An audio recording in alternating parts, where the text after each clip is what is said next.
The Air Force One making its last stop in Dar es Salaam. Obama was honored with a 21-gun salute and a street named after him. Tanzania is a stable democracy, and its recently discovered gas reserves have attracted a lot of interest from Chinese companies.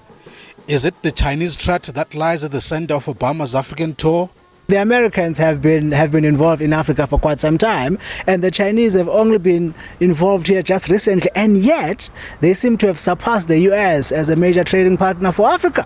Obama says America is not threatened by China. I do think that it's important for Africans to make sure that these interactions are good for Africa. Because let me just take the example of natural resources. I think there's been a long history of extracting resources from Africa. You take raw materials, you send them to someplace else where they get used, processed, sometimes sold back to Africa.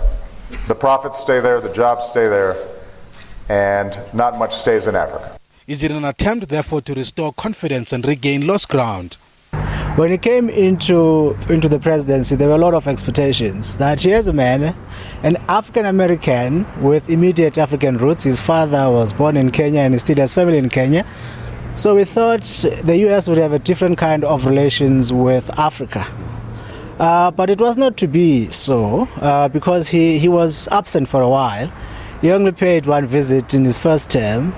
So there was a sense that perhaps our expectations were misplaced.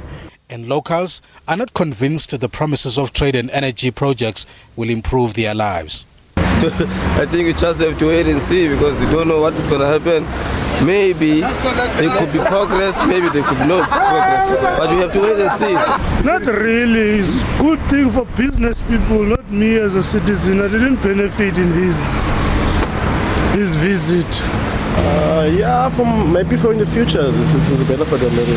Like I said, when they talked about any like imports and exports, so I think yeah, it's a good thing. Yeah. Obama has committed to improve Washington's relations with the continent. Tammy Dixon, SABC News, Johannesburg.